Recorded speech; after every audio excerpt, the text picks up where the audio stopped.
They love the smell of napalm in the morning. The Nice Guys on Business podcast. Need an education on how to grow your business? The Nice Guys are here to help. Learn about great customer service, networking, and how just being nice can help you prosper. Now, here are your hosts, Doug Sandler and Strickland Bonner. Hey, Nice Guy community, welcome back. Thank you so much. You sound a little tired. A little tired. It's been a busy weekend, man. I had 2 weddings this weekend, and I'm on my way to Vegas. Actually, by the time this episode airs, I will be in Las Vegas, Nevada. Where are you staying this go round? I am actually staying at Mandalay Bay, which is one of my favorite places. But I'm also doing one night at the Golden Gate in downtown. I've never stayed downtown, which is going to be kind of cool, right on Fremont Street. I'm looking forward to that. Very interesting. Why don't you put out a call to the Nice Guy community if there are any listeners in Las Vegas? Why don't you have them look you up and see if you can go for coffee with them? Would you be into that? Yeah, I think anybody that wants to do that, you should. Well, you could tweet me, but I'm never on Twitter, so you could put it. You could tweet me, and I would get in touch with you. That's a good idea. You could tweet Doug at DJ Doug, or you could put something on our Facebook community, niceshortcut.com, and say, hey, I'm in Vegas. I would love to meet Strickland for a beer, and I would love to meet you for a beer or a coffee or, whatever. That would be kind of cool. Yeah. The only person that has actually taken advantage of that, I think, was Sean Carpenter. Well, he was with the original Funkin' Fan. He heard that I was going to Columbus when I was out of town. I mean, I've had people that are listeners to the show in town that have have cornered me and have gone out for coffee. Not cornered me, actually. I really enjoy doing it. But Sean was he was great. We went out to Starbucks in Columbus, Ohio, when I was doing a speech there, and got together. And now Sean is a famous guy now. So 1,500 downloads per episode, and Sean is really the only one that actually cares. Nobody else actually wants to meet us or talk to us. It doesn't, I really discovered last week when we did the mastermind group, that it really isn't that way at all. We put out a call for action, and we did ask people to reach out. Many people did reach out. Many people have congratulated us on the mastermind. There's a whole bunch of great stuff that's going on. But since you're not on Twitter, I guess you're on Twitter. Strick, why do you even have a Twitter account? You don't use it. I don't know. I'm just not that active a guy. Anna was going to be kind of staying active for me, but I don't know how active she's been. But this isn't about me. This is about Stephen Christopher, who is our interview for today. SEO and internet marketing, web design, local online marketing. He calls himself an SEO nerd. He totally geeks out completely on how to put together a great website, how to market your products and services great, how to be that person that is in the forefront. I had a company in trade that I did a speech for them probably about 2 years ago, and part of their fee that they paid to me, they did some SEO for me, and they helped just kind of get things organized. When they send me my reports, I don't know what the hell they're talking about. I don't really get. We can actually get SEO on our website, like get an idea of who's listening. This was for the DougSandler.com site. I mean, since our stuff is on there too, I guess I could probably, but I don't even understand how to read their reports. Mm-hmm. I'm totally not a report guy, and I get these numbers and they just get intimidating. And you know what I do? I do the same as when I get my mutual fund reports. I just hit delete. I'm like, what am I supposed to do with this? Okay, so I got a couple of dollars in the stock market. So am I going to actually do something with them if the stock market goes up and you have a mutual fund and it's part of your retirement plan? Do you know what the strategy is? Don't do anything. Don't do anything. Is that it? I have no idea. Yeah, that's exactly what it is. So, I know that because you work for somebody, you probably have like a 401k and you got like a retirement, but that's all through them, right? So don't they handle all that? Yep.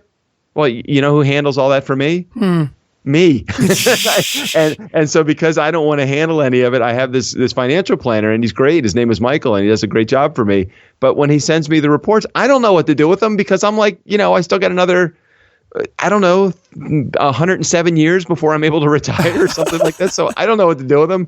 So anyway, back to Stephen for a second. So Stephen, what he does is he actually makes it easy for you to understand SEO, internet marketing, web design. There's so much that goes into web design. I didn't realize that the words that you put on your website actually have impact on who looks at your website. I didn't know that. Oh, yeah. Well, I mean, I guess that's everything, right? I mean, it's everything. It's all about the words that you have on your website, like these keywords and all that. It totally is. How else would people find you when they do a Google search? Strick, I just have no clue. And it's not like I don't know what I don't know. So when somebody says to me, well, do you know if you use these certain keywords and all, and I'm like, no, I did not know that. Yeah. So Stephen actually makes it makes sense. So my interview on the show today, you'll hear me going a lot of what, but he does a good job of explaining it to me, and he does a good job of explaining how this works for people in general. So SEO, internet marketing, web design. He helps people even with local advertising if you need help with that. He is really just the SEO nerd, like you said, online marketing expert and web design master. So check out this interview. Any other words about him before we get to his interview? Do we want to do the promise statement? Yeah, go ahead and do that, Strick, would you? Again, you don't have the promise statement up in front of you, I guess. You did such a great job of doing it on Monday.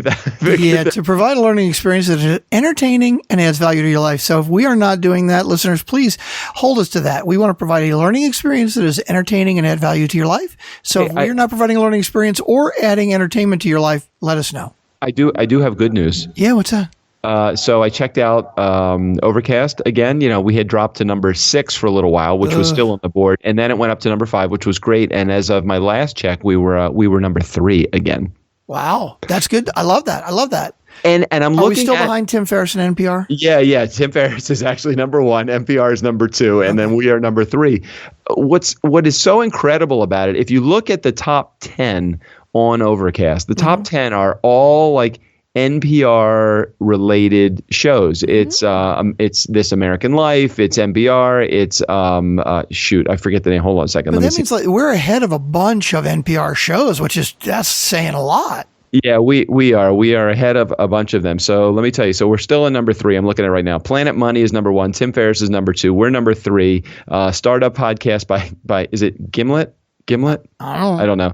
How I Built This NPR, the Sunday Business Show, and then Pat Flynn, John Lee Dumas. I love that. We're kicking Pat Flynn and John Lee Dumas' asses. I love that. John Lee Dumas. Now, I'm not making fun of John Lee Dumas because he could squash us like a grape if he wanted to. But I think there are 20 that are listed on this. We're number 3, and he is number 19. I love it. I'm not making fun of him because if you go over to Facebook, we're like Facebook. If we go over to iTunes.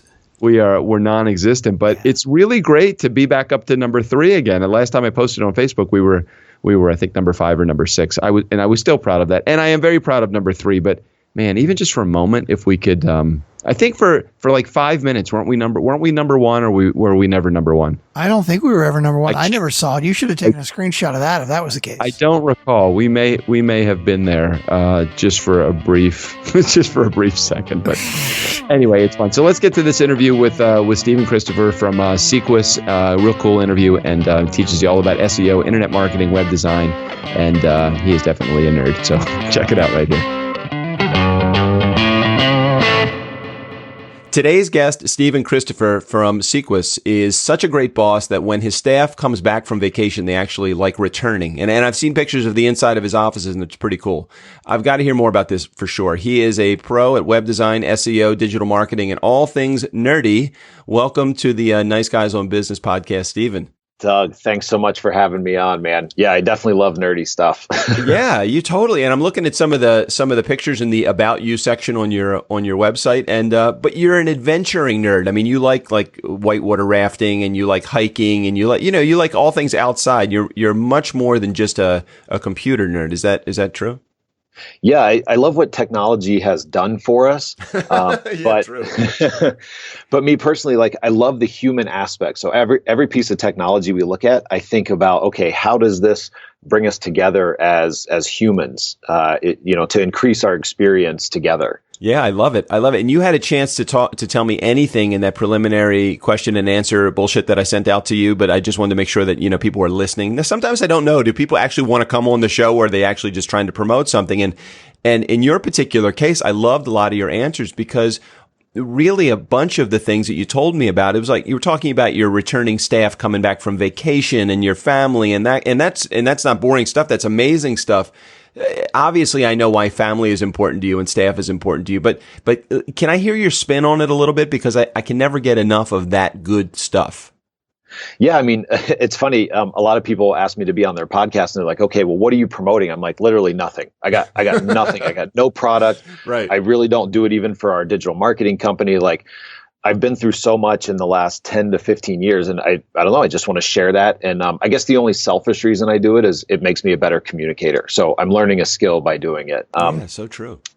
But yeah, I mean, as far as people go, people is everything. I mean, we hear about this stuff like, oh, are you business to business or business to consumer? I mean, it's people to people. Yeah. It doesn't matter if we're selling to a $500 million company or a $5 million or a $5,000 company. It's all about the people aspect of it. And, for the foreseeable future, people will always be a huge part of that. It's just, people building machines or behind machines, but it's all about people. I mean, that's fun for us. We're a tribal group. I mean, we're supposed to have people and human interaction, and it makes it more fun. So, and I know that you're not here promoting your company, and I mean, indirectly, I want to help you do that, and I know that that's not necessarily the approach that you're taking, and I appreciate that as a human being. That a guy, I have a book called Nice Guys Finish First, and it's really all about the relationship thing, and it's totally. And that was not a plug for my book, by the way. It was just so you have some relatability here.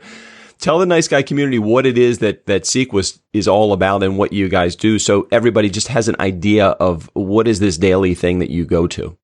Yeah, cool. So I hate the word full service digital marketing company, but it kind of encompasses us. So basically what we do is we help local businesses, primarily somebody that offers a service, so a home service company, a dentist, a chiropractor, private medical, whatever, somebody that's generally in a local community offering a service. We help them express their brand and then get that brand in front of potential customers using things like web design, how do people convert on their website, SEO, pay-per-click, social media, all of that kind of stuff.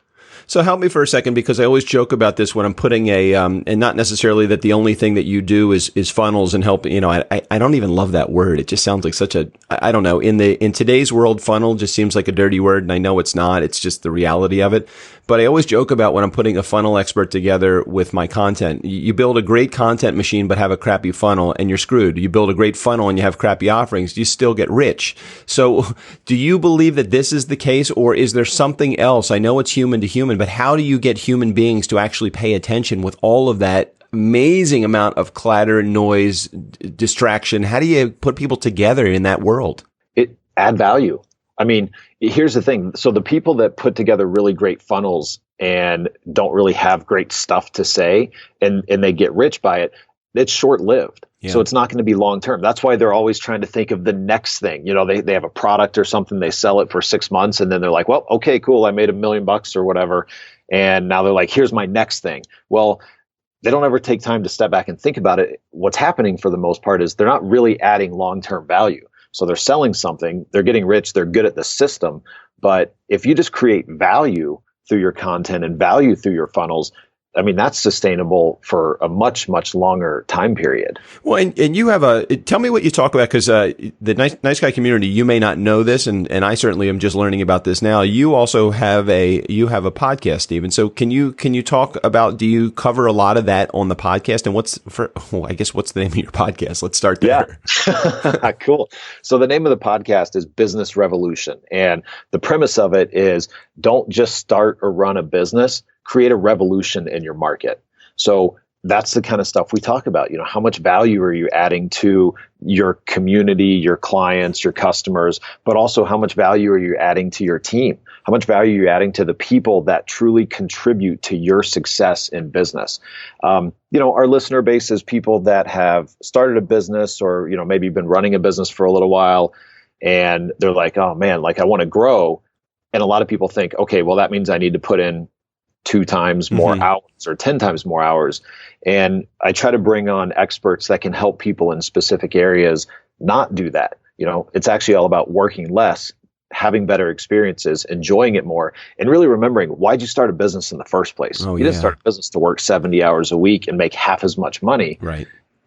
So we talk about a lot of things like mindset, being okay with receiving and being okay with being successful, which a lot of our world tells us it's not okay. Yeah. And we oftentimes, and we talk about this a lot on the show, oftentimes Strick is my co-host on the show, we get in our own way.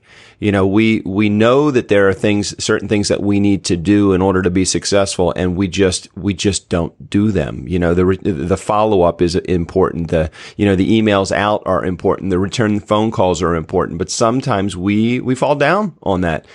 Can you help? You used the word a couple of times, and I want to make sure that that we put actually some concrete samples or examples into the works here.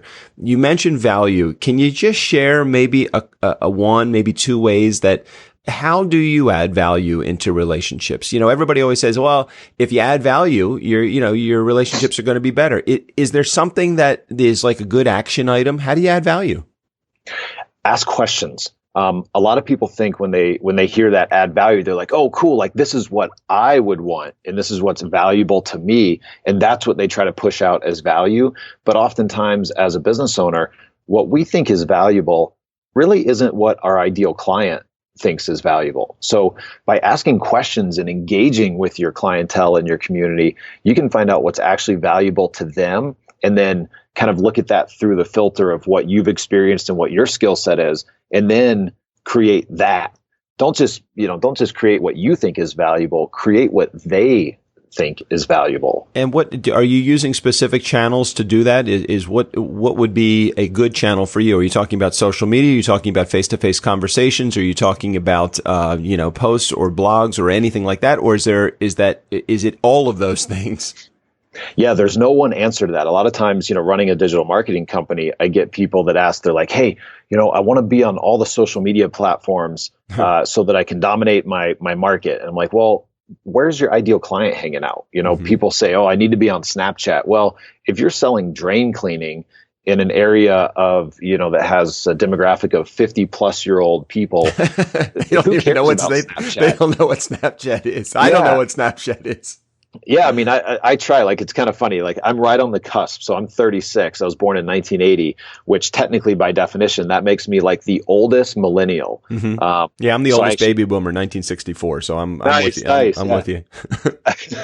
So, but I don't know about Snapchat. I've tried to use it. It my ideal client doesn't hang out there, so I don't do it. So, I mean, to specifically answer the question, it's where does your ideal client hang out?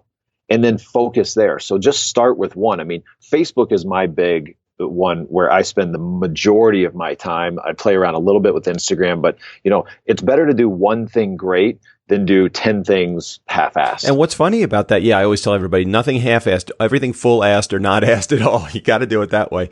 And I made a mistake before. I'm actually the youngest baby boomer, not the oldest baby boomer. 64, I think, was the last year for that. Boy, I didn't want to put myself in the 1950s. I'm old enough as it is. You mentioned something. Oh, what's really cool about what you just said is that, you're a digital marketing company, and that's partly what you're involved in, and you're involved with all this of this technology. And what's great about that is you're like, I don't have to do everything. I can't be on Snapchat and Instagram and Facebook and LinkedIn and Twitter and all of these other, Pinterest. That's just not realistic. So even as somebody that's really thoroughly ingrained in the digital world, even you pick the right channels for you to promote on. Yeah, absolutely. I mean, look, Gary Vee is a whole different personality and world, and so many people look up to him and say like, oh, I'm going to be like Gary. I'm going to be this personality. But, he works his freaking ass off, and it's taken years to get there. And the part of Gary Vaynerchuk is that his life is to know about all of the social media platforms. So, that's technically his job for what he's doing. That is his ideal client. So yeah, just pick something and be really good at it.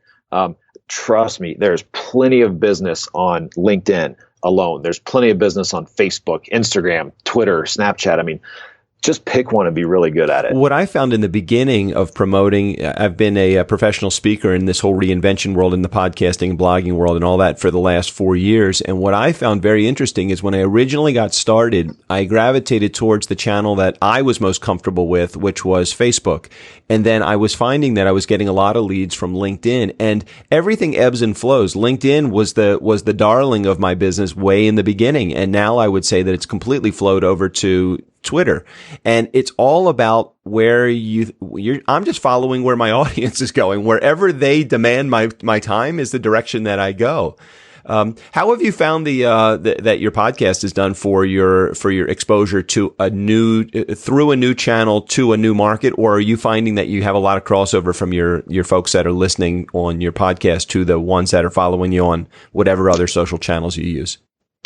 I have a lot of crossover, probably because that's the only place that I've really ever promoted it. The podcast I started because my friend and coach and mentor and been a buddy with for a while, Hal Elrod, who wrote a book called The Miracle Morning, he was like, dude, you should start a podcast. And I said, okay, cool, I should. And I have this saying that I heard, it's act faster than your inner critic. So, we have all these great ideas. Quick, hurry. Yeah, exactly. And so I was like, you know what? That's really, really scary and I don't want to do it. So I should probably do it. So I started one.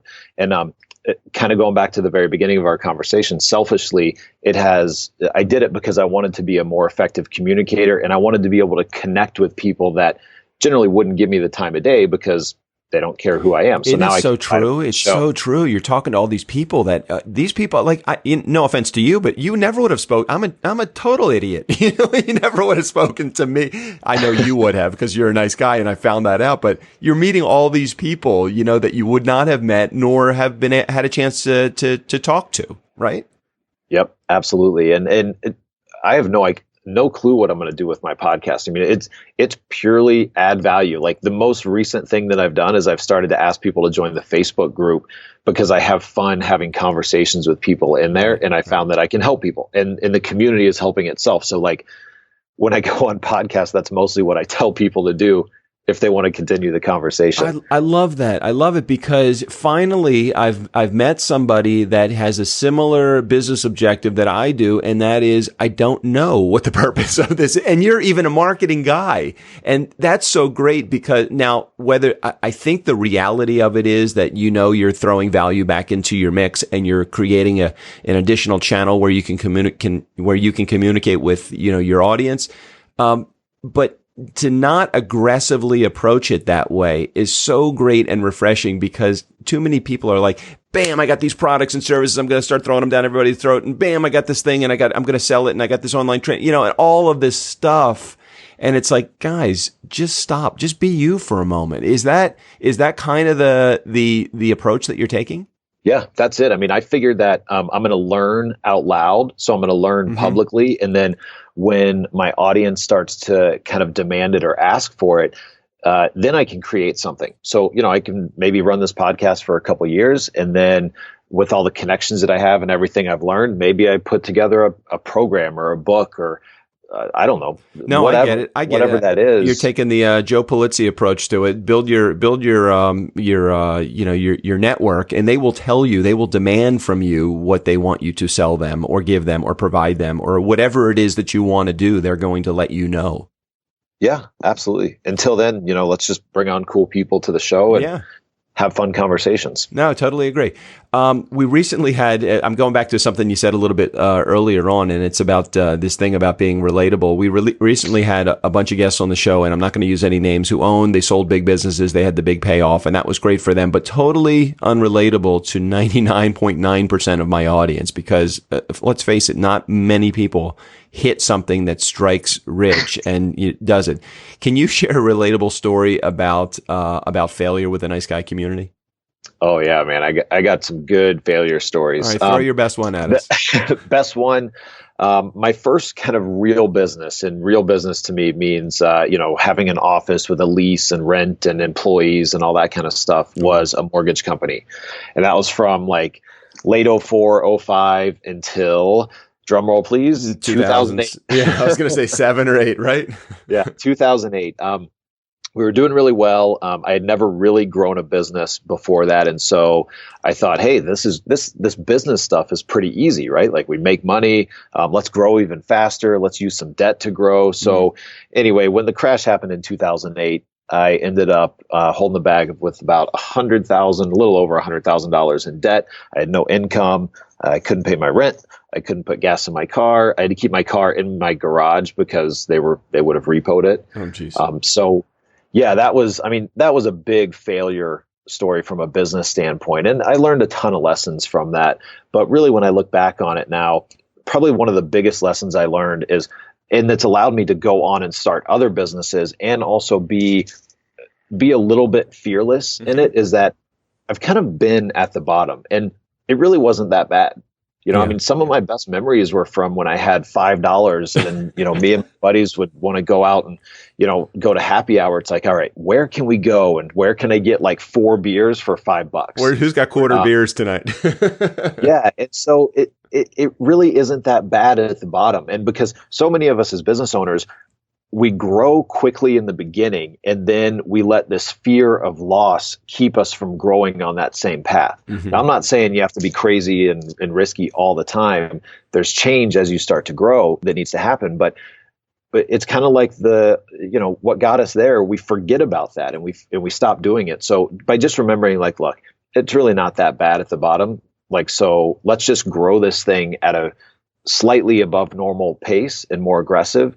And, if something happens, hey, I'm still alive. I still got friends. I still got family. Isn't that great? And the relationships that you build sometimes at the bottom are the best ones for you, because that if somebody sticks with you at that really rock bottom place. And I'm not saying rock bottom necessarily. There's so many personal spots of rock bottom that you can get to. But from a business perspective, business failure, it's expected. Oftentimes, it hurts. It's fearful. But you do learn a lot about the relationships that you had in your life. Is that your particular case too? Yeah, absolutely, man. I'm still really good friends with the people that I went through that with, as opposed to some of, my friends in between that or business partners and stuff like that. Let's talk about rewards, or small daily doses of success that become important to you. Do you practice giving yourself some rewards when things are going well? I do. So there's 2 parts to that. One, there's, a reward that a lot of us think of as like, I don't know, a vacation or a nice dinner or whatever that is that you associate a reward with. I think those are important. Most of my rewards go to my fiance. So it's like, what do you want to do? Go to a nice dinner? Cool. That'll be my reward. Yeah, I love that. Yeah. And then there's celebration. And I think they're 2 separate things, because the celebration side of things is daily. And so many of us forget how many things we actually accomplish in a day. So like I have this thing, I call it the daily success tracker. And I actually write down pretty much everything that I do in a day, down to like email this person, call this person, had a conversation with my team, whatever those things are. And I do it because then at the end of the day and the end of the week, I can go back and, well, I'll back up a little bit. So a lot of times at the end of the day or the end of the week, all we focus on is the 75 things that are still on our to-do list that we didn't get to. Yeah. And we're like, oh shit, like I didn't do anything today. Yep. Well, I realized, okay, wait a minute. I really feel like I did a lot today. Let's really start keeping score of that. So now I can go back and say, hey, I might have only done 20% of my actual to-do list, but I did, 85 things that were truly important, and they were in alignment with my big vision and my big goals. So now I can celebrate and give myself credit. That's such a great idea, because I'm a really old school guy. I have the oversized sticky pad, and I write my to-do list on the sticky pad usually the night before if I'm kind of organized, or maybe at 6 a.m. if I'm not so organized and I'm doing it that day. And at the end of the day, generally most of the items, I would say 8 out of 10, let's say, or 19 out of 20 are taken off of that list, and I have that one item that's left over, and I always focus on that. Oh crap, I didn't get to that one item. And if I just kept that list, I throw them out at the end of the day. If I just kept that list, I could see at the end of the week, holy shit, I did 90 things out of 100 that are on my list. That's pretty fucking awesome. I don't give myself that credit. And it sounds like if I just kept track a little bit more. I love your reward system and your celebration system. I guess that's what you call it. That's probably a great idea, great thing. Do other people in your office share in that same process? They do. Yep, they definitely do. So actually, everybody in our office tracks what they do every day, and they send that update to either their whole team or the whole company, depending on their position. And it's huge. Like everybody, when they start working here, they're like, wait, you want me to write down everything I do in a day and do this and do my work? And I'm like, yep. And within like a week, they're like, I get it. It's not for micromanagement. It's for this whole other thing. And then, they get it. It actually allows you to give them more power rather than take away power from them and making decisions for them. And I think that oftentimes they come from an environment. I know a lot of the businesses that I consult with, they are so micromanaged when I walk in there that they're afraid to do something like write down a to-do. I could only imagine if I gave them the instruction. What is there a particular program that you use, or is it something that you guys just created on your own? It's just like either everybody actually kind of does it differently. Some people use Notes on a Mac. Some people use Google Docs, Evernote. Oh, okay. It's kind of, so there's freedom within the system, right? Right. Use whatever you want to use, but here's the objective. Hey, do you have time? I have these 5 rapid fire questions I want to ask you, and I did not in Nice Guy Community, so because you've now participated in this for about 6 weeks now that I've been doing this with the interview folks. If you give me about I would say 2 minutes, I'm going to ask you 5 questions. Each of the questions I want to you to just give me the first thought that comes to your head. Is that cool with you, Stephen? Let's do it. All right, cool. All right. So question number 1, be relatable. And I'm going to try not to interrupt you at all. I always fail at that part, but let's see if I can accomplish it. Be relatable. What do you suck at? Consistency and follow through in implementing new systems. Oh, that's a good one. Boy, consistency is key, I think. And I'm not diminishing the fact that you've accomplished so much, but I'm always amazed when guys that have a ton of success in their life, they answer that as a consistency thing. Cause I always think you're probably extremely consistent, but not consistent enough for yourself. Yeah, exactly. All right, be transparent. How did you pay your bills when you first got going? Well, partially I didn't for a while, and then that came back and bit me in the ass later. I did whatever it took. I mean, I remember when I was running the mortgage company, and if we'd have a lean month, I would go bartend. So just whatever it takes. I mean, there's so many jobs out there that people can take, but there's this whole pride thing. I mean, dude, I would work at McDonald's in a heartbeat if that's what it took to pay my bills. Awesome. And so true. So great. That is extremely transparent. Thanks. Be confident. What do you do as an entrepreneur that's as good as it gets? People.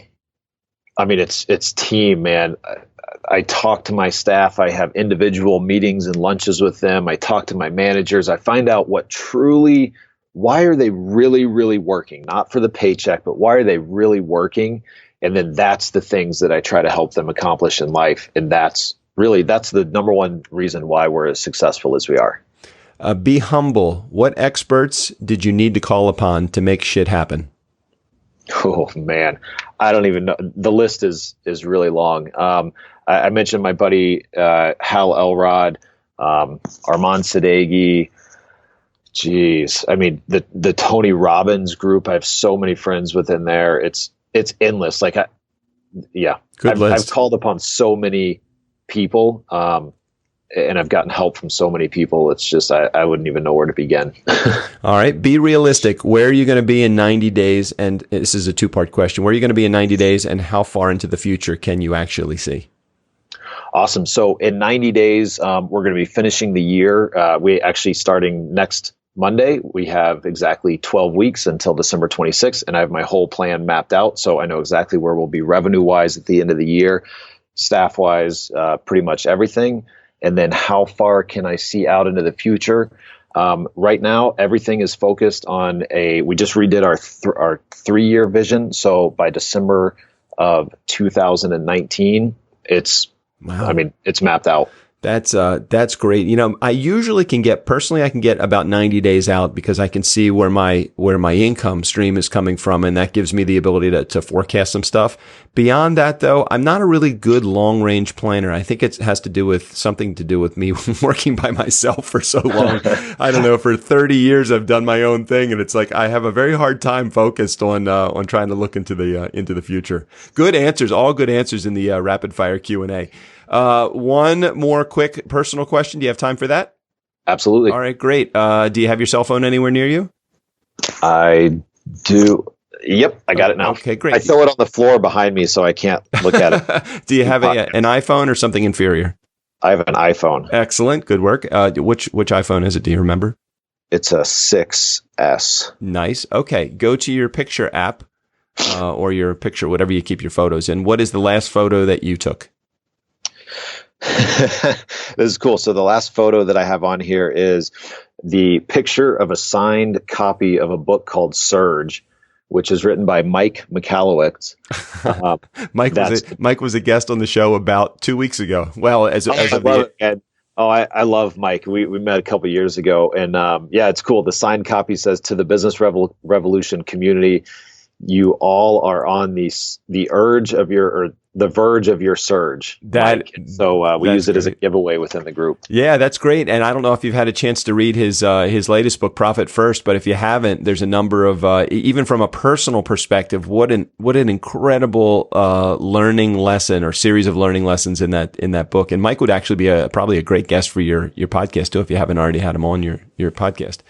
Yeah, I love it. Mike has been on the podcast. We implemented Profit First in our business 2 years ago. The first year we implemented it, I ended up with over $100,000 in liquid cash that I would not have had that year. That's crazy. Awesome. What a good lesson right there. Okay, Go to your texting app. Final thing, and then we will conclude here. Go to your texting app. What is the last text message you sent and received?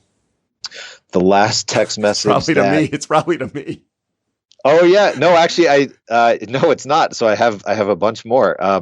So the last text that I sent was to my fiance, and it said, "Sweet dreams, I love you." And then the last text that I got was from her again at 8:15, just a few minutes ago. Yeah, it's so exciting. They will have the fence done today. So apparently we're getting a fence in our yard. Oh, I love it. That is great. That is great stuff. So thank you, Stephen, very much for being a guest on the show today. Nice Guy Community, all of the information, all the fun stuff, even Stephen's rapid fire answers. We're going to work harder on making sure that our show notes are, Anna does a great job with our show notes, everybody. It's me that's not giving her the correct information as of the time that she actually has to do the notes. So I will do a much better job. Stephen, thank you for being a part of the show today. Yeah, Doug, thank you so much, man. I really appreciate your time. I appreciate your audience and everything that you're doing for people. Awesome. Nice Guy Community, never underestimate the power of nice. Again, special thanks to our guest, Stephen Christopher from Sequus. We'll make sure we put all of his information right there in the show notes. Steve O'Brien, go ahead and take us out of here. For the Nice Guys on Business, I'm Steve O'Brien. Because it's such a fine line between stupid and clever.